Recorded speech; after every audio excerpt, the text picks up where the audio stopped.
there. Don't be startled. I mean you no harm. For now. Allow me to introduce myself. I'm Mr. Scratch. You still seem on edge. I have no idea why. I know what will settle your nerves. How about I tell you a story? But which one? No, not that one. I don't like that one. I've said that one before. Here it is. This tale is sure to make your toes curl. Now, you get settled, and I'll get started. First, let me ask you, have you ever owned a stuffed animal? A teddy bear, by chance?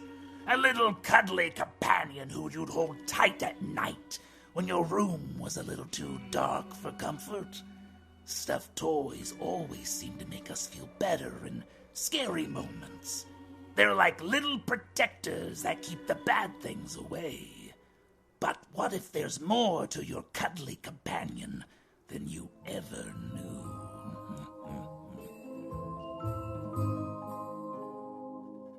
Come on, Mick. Mom says it's time to get out of bed. That right there is little Katie, an adorable 9-year-old who absolutely loves stuffed animals. I tried, Mom, but Mick is out cold. I know, sweetie. You'd sooner wake the dead than your brother. He's just like your dad. Hey now, don't bring me into this. I don't want to be a teenager like Mick. All he does is sleep and act meaner each day. It's hormones, sweetie.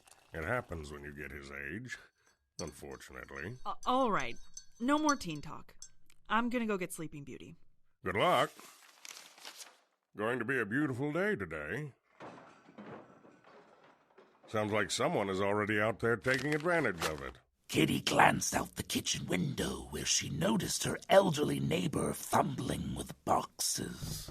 Wow, is that old lady Reynolds? She never comes out. Katie, calling someone old lady is rude. Then what's her first name? It's not old lady, I can tell you that. I've never seen her outside before. I can't recall the last time I've seen her out in person myself. What's that sign in her hand? Garage sale. Oh, can we go look? I bet she's got some neat old stuff. Just what we need more of. Junk. Look who's alive, everyone. It's only 10 a.m., Mom. Mick, look who's outside of her house. Old lady Reynolds. Katie. I mean, Miss Reynolds. Woohoo! Let's throw a parade. Where's the cereal? Wow. I don't think I've seen her outside since Mick was a baby. She's exactly what I would expect a shut-in to look like. There's that teenage meanness. Mick, be nice. Mom, can we go see what she's selling? Please? Sure. Your brother will take you. I just woke up. She can go by herself, can't she? No! I don't know Miss Reynolds that well, and she's kind of scary looking. Now hush, Katie. Both of you will go, and whatever you do, please don't call her old lady or say she looks scary. Even if she does look a tad intimidating. David! Just go. Both of you. Yes! I have to pick one of my stuffed animals to take with me. Oh, come on, Katie. It's bad enough I have to be seen with you. Now I have to be seen with you and one of your stupid toys? Now, it was true that nobody in the neighborhood had ever really seen old Lady Reynolds out and about. Sometimes you'd catch a glimpse of her lurking in her window, but for the most part, she was a shut-in until now.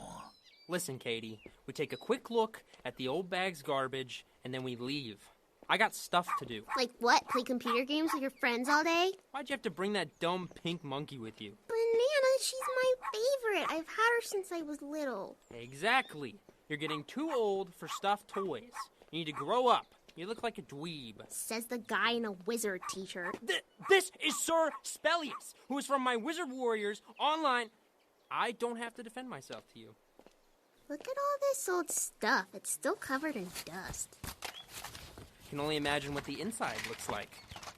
Looking for something in particular? The kids spun around to see an old woman draped in a dingy pink nightgown. It was Miss Reynolds. She wore a smile for the children that seemed forced, as if to suggest that maybe she was more afraid of them than they were of her. I have a radio over there, in case you kids are looking for a new one. It gets all the stations. That's okay. I use my computer for that. Oh, I've got books. Lots of books over there in that box. Cool. I guess I'll go check those out. I should have stayed in bed. As Mick slipped away to a pile of books he couldn't care less about, Katie timidly looked up at her neighbor. She noticed the woman was mesmerized with her stuffed pink monkey. Her name's Banana. What's that, dear? I saw you looking at my monkey. Her name's Banana. Is it now? You like stuffed friends, do you? Yeah, I got all sorts up in my room, but Banana's my favorite. They make you feel safe, don't they? Yeah. That's what they're meant for. Stuffed friends will always protect you. Always protect you, even when you don't need it or want it. Okay. Are you just trying to get rid of some of this stuff, Miss Reynolds? Is that what the garage sale is for? Oh, yes, I'm leaving. Selling everything, Katie? Katie, I have something for you if you want it. It'd be a gift from me. Come inside. Okay, let me tell Mick. Oh, no need to bother him. He's looking at books. Come on.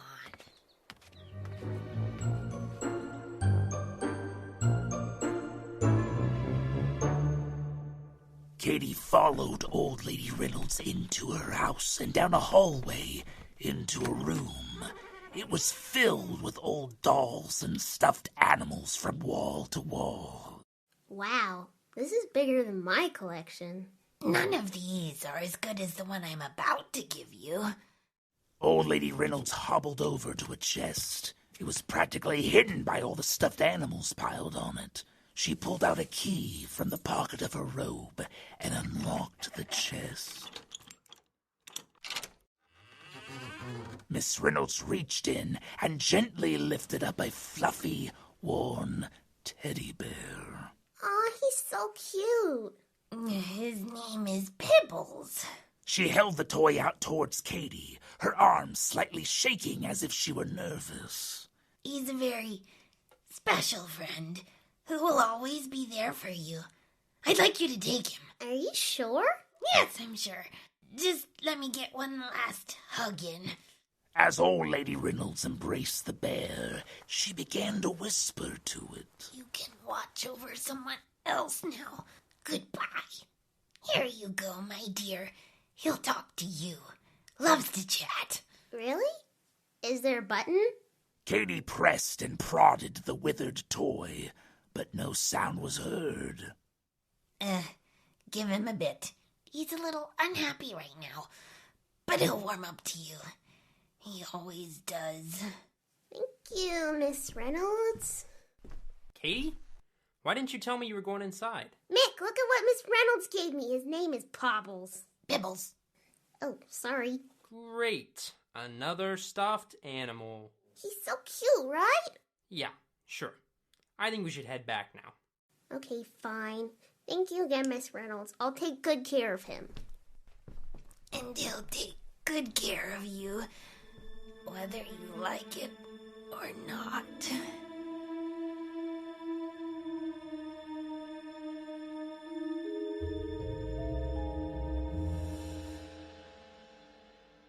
Katie returned home, excited to introduce Pibbles to the rest of her stuffed animals. Hey, everyone. Me and Banana are back, and we have a new friend. Meet Pibbles. But I'm not sure if that's the name we'll keep. You look like a Wilbur to me. Here, you sit here on my bed, Wilbur. I'm Pibbles. What was that? My name's Pibbles. What's yours? Wow, you do have a voice box. I guess I can't change the name now. Pibbles it is then. Let me just... What's your name? My name's Katie. That's a pretty name. Thank you. You look old, but your technology seems pretty new. Will you be my friend? Of course, Pibbles. You're in a new home now. I won't keep you locked up in an old chest. Mom, do we have any more Mountain Dew? I gotta battle trolls soon. Mick, you won't believe how advanced Pibbles is for a toy. You're actually gonna keep that old thing?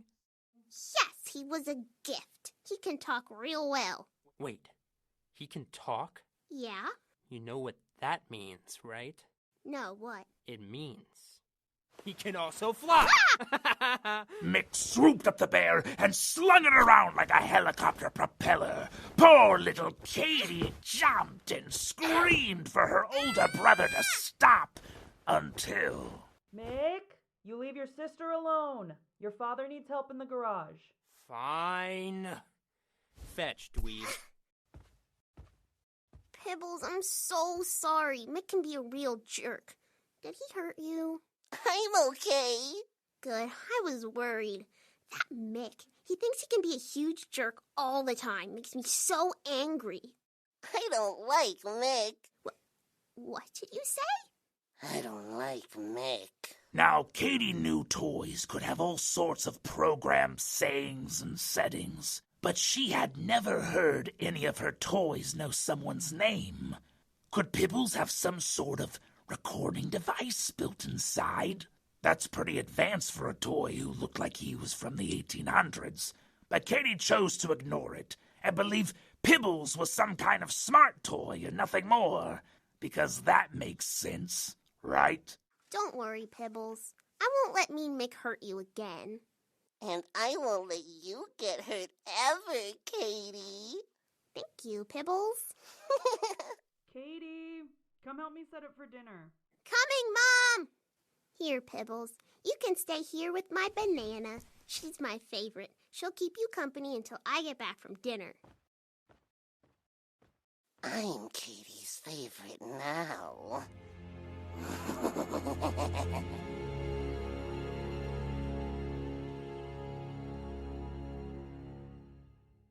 After dinner, Katie returned to her room, ready for bed, but she noticed something was missing. I'm back, guys. Let's get ready for... Wait, where's Banana? Banana? Banana, where are you? Hey, dweeb, keep it down. I'm trying to slay fire goblins. Where is she, Mick? I know you took her. What are you talking about, Turdburger? Banana, I left her here with Pibbles and she's gone. Well, if I weren't busy defending my realm from fire goblins, which I am, I probably would have. But I didn't, so keep it down. If Mick didn't take her, where could she have gone? Everything's okay, Katie. Let's go to bed. I guess a good night's rest will help me look in the morning. Don't worry. I'll always be here for you, Katie.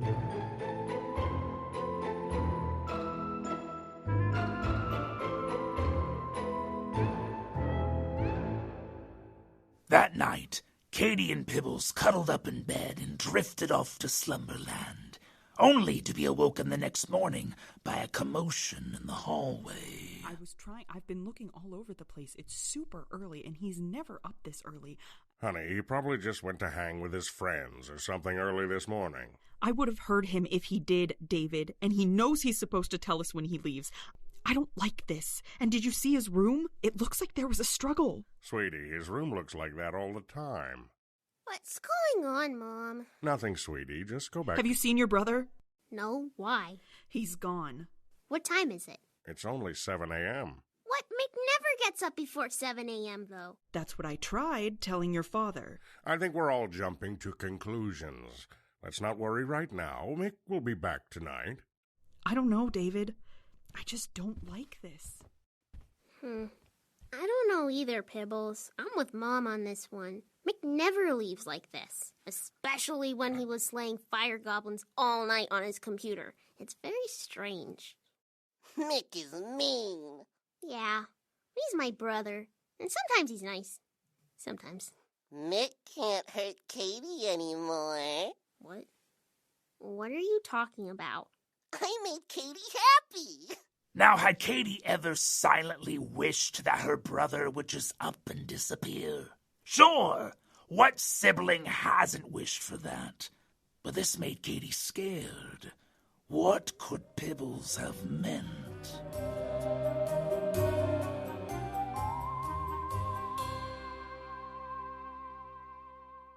In the blink of an eye, the whole day had passed. It was nearing midnight, and there was still no sign of Mick. Katie's parents had called the police, and now they were waiting to hear back. But still, Katie felt like this wouldn't be enough, and she had to tell her mom and dad what she knew. Mom? Dad? I think I need to tell you something. Yeah, sweetie? What is it? I think Pibbles has something to do with Mick disappearing. Who's Pibbles? My new bear I got from Miss Reynolds. He's mad that Mick made me upset yesterday, and I think he did something with him. Sweetie, you know Mick being gone isn't your fault, right? Oh, we don't want you to think like that. I don't think it's my fault. It's Pibbles' fault. Listen to him. Come on. What are you trying to do? Trying to get him to admit it. Pibbles, what did you do with Mick? Tell us. I love you. What? No, he knows my name. You're my best friend. I don't understand. I think you're just tired, sweetie. I want you to go to bed and not worry about Mick. Everything's going to be okay. Rest up and we'll see you and Pibbles in the morning. No, but... Okay.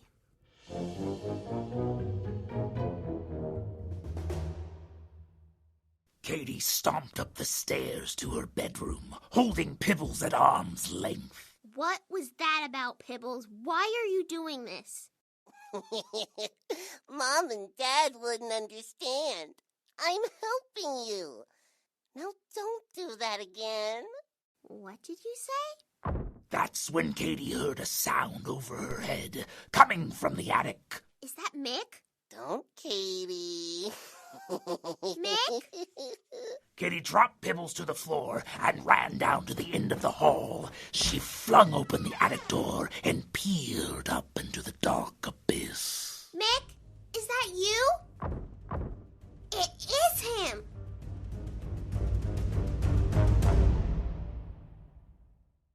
Katie reached the top of the attic and flipped the light. She carefully searched the room for her brother. Mick? Make a sound! A large chest in the back of the attic began to shake. Katie? Katie, help! What happened? Please get me out. It's hot in here. It's locked. How did you get in there? It was Pibbles. Stay away from him. Pibbles? Katie froze when she heard little steps coming up the attic stairs. When they stopped, she slowly turned around to see Pibbles standing on his own little stuffed legs. I told you not to come up here, Katie.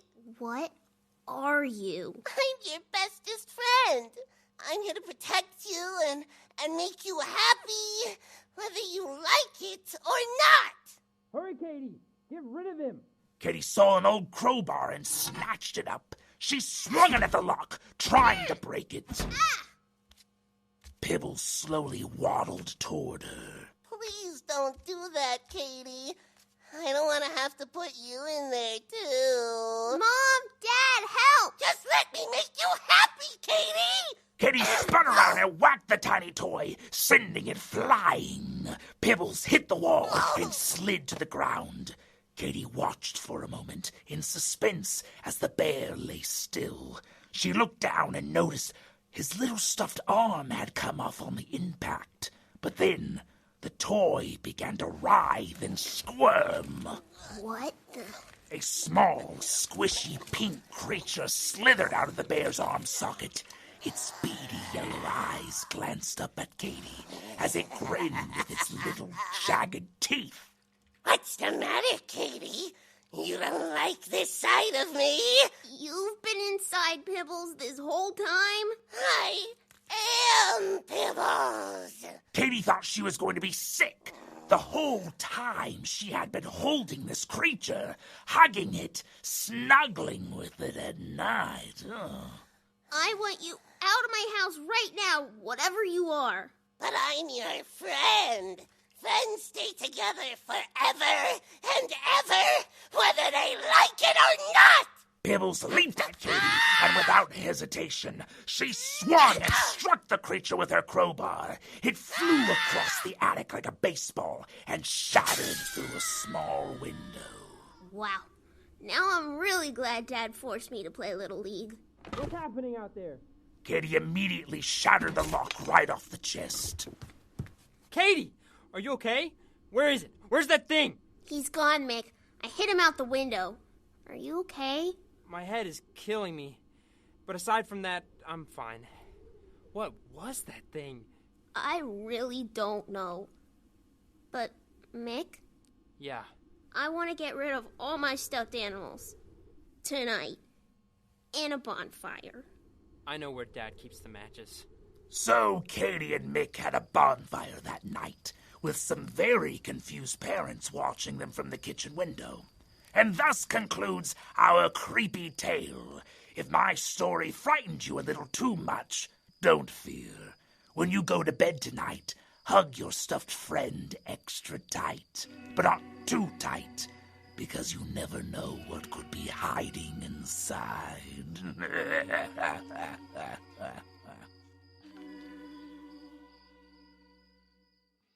Hey listeners, Summer Gale here. Thanks for listening to this Chicken Skin episode titled What's in My Teddy Bear? This episode was written and produced by Sam Van Fossen and edited by Summer Gale. Vocal performances provided by Sam Van Fossen as Mr. Scratch, Molly LaCrone as Katie, Caleb Gilmore as Mick, myself as Mom, Andy Harvey as Dad, and Joshua Prentice as Pibbles. The Chicken Skin intro music was composed by Will Church, sound design and editing by Cody Campbell. To never miss an episode, subscribe now. We appreciate spoopy story lovers like you and need your help to keep Chicken Skin alive. Please subscribe and support us on patreon.com/chickenskin. That's where you can get creepy updates on what we're brewing up next and listen to new episodes before anyone else. This story is a work of fiction. Any similarity to actual persons, living or dead, or actual events is purely coincidental. Okay, time for bed. Good night, sleep tight, and whatever you do, don't turn